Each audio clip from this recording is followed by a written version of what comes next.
In the name of the Father, and of the Son, and of the Holy Spirit, Christ is in our midst. I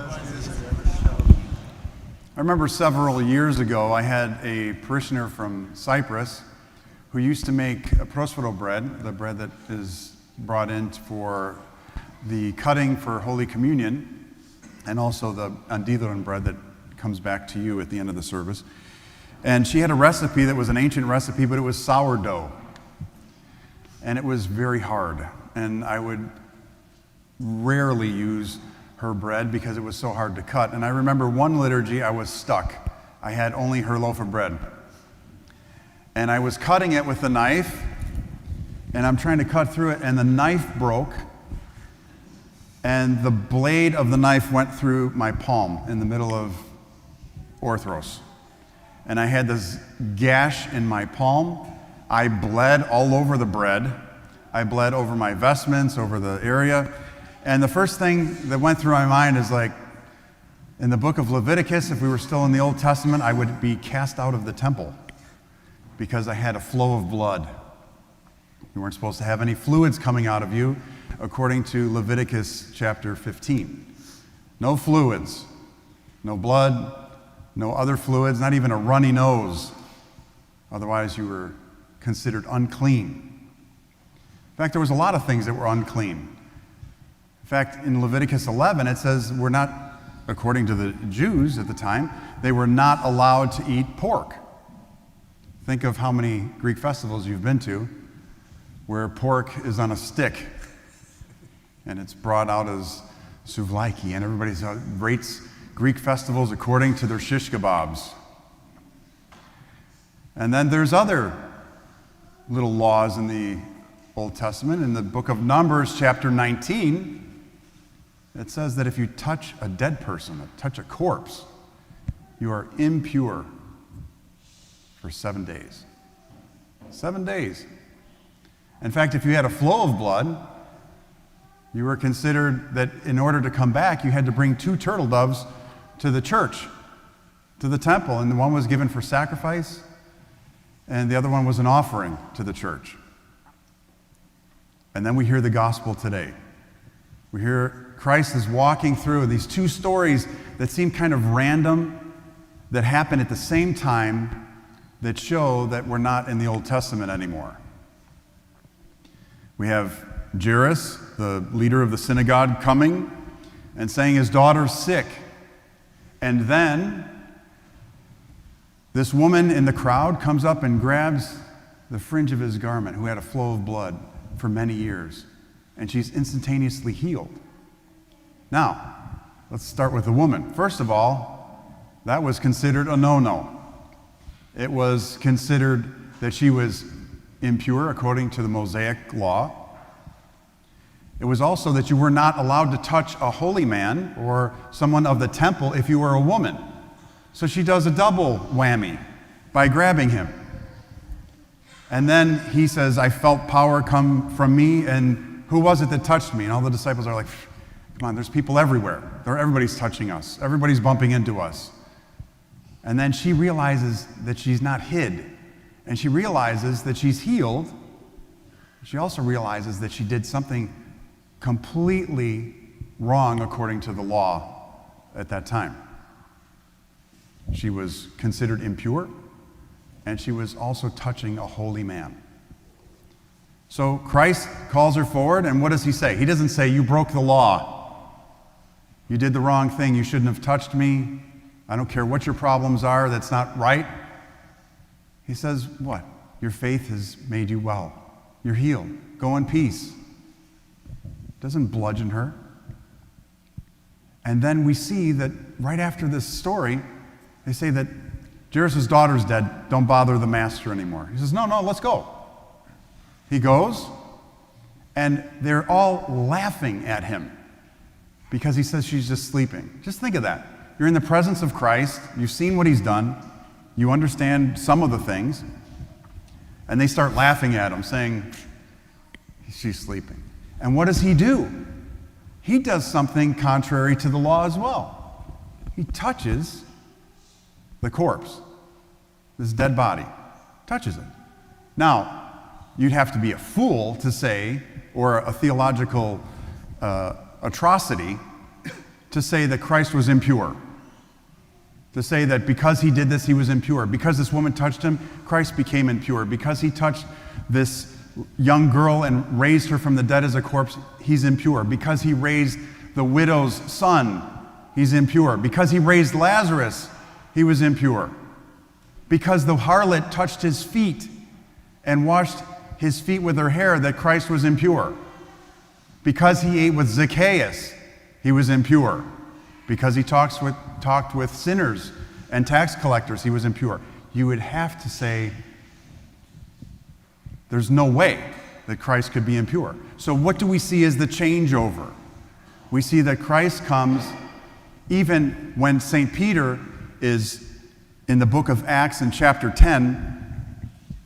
St. Peter is working with the Gentiles, and he's like, they eat different things, they talk different ways, and then this sheet comes down from heaven with all of these animals on it, creeping things, all beasts, as it says, all beasts of different kinds, creeping things, little animals, and all these different kinds of things. This comes down with all these animals, and he hears, kill and eat everything. Kill and eat. And St. Peter says, I've never touched anything uncommon and impure.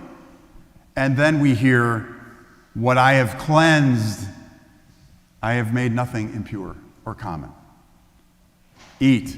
And he tells him this 3 times.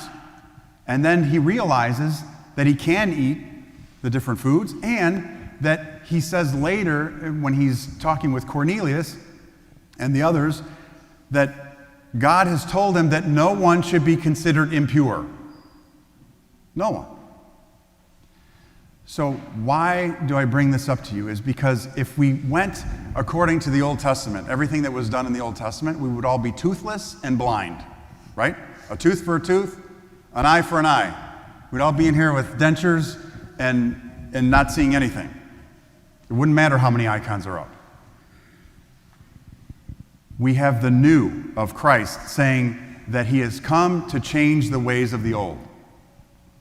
So when you think of coming to receive the sacraments of the church, I want you to think about not the brokenness of your bodies or the time of the year or the month for you, but I want you to think about the preparation on the inside.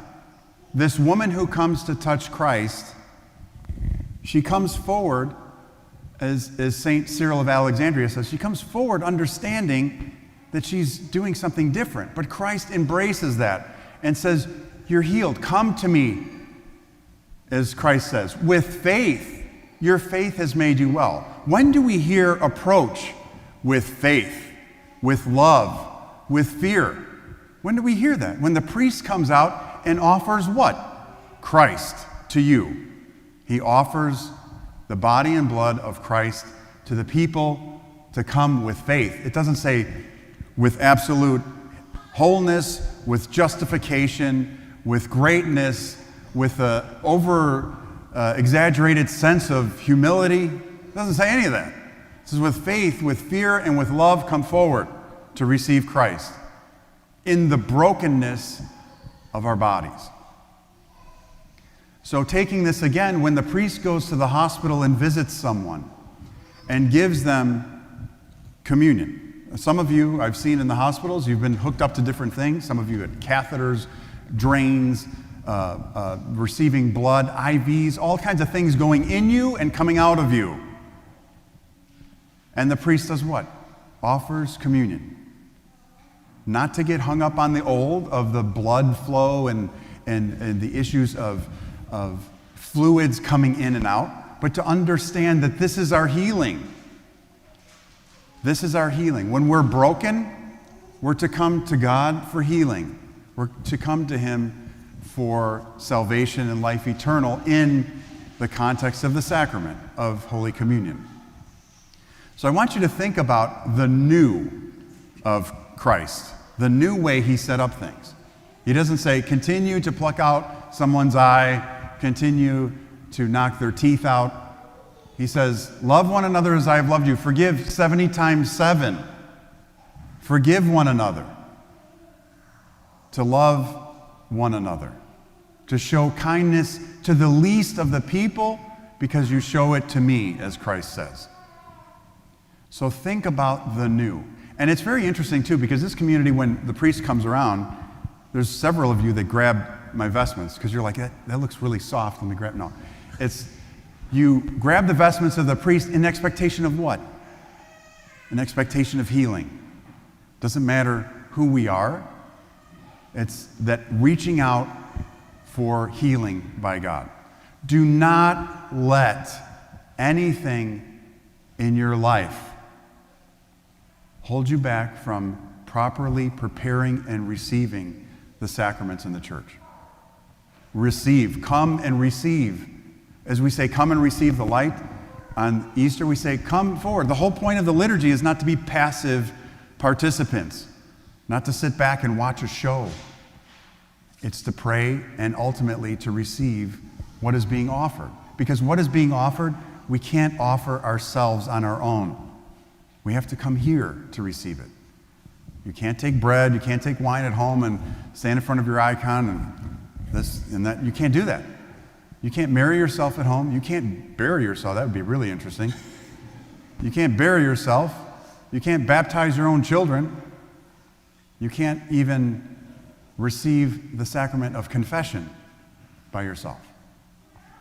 So the church offers this. So come in your brokenness in preparation and receive in order to have God living in you and for you to live in God. One of the beautiful things of the understanding of orthodoxy in the divine liturgy is we are enacting every divine liturgy what Christ calls us to do.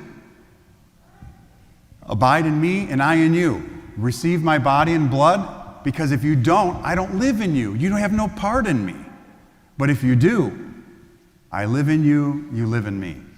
So do the best that you can to prepare for the sacraments. And understand that the older we get, the more broken we get. The more things we need to keep going, right? Medications, apparatuses of different things.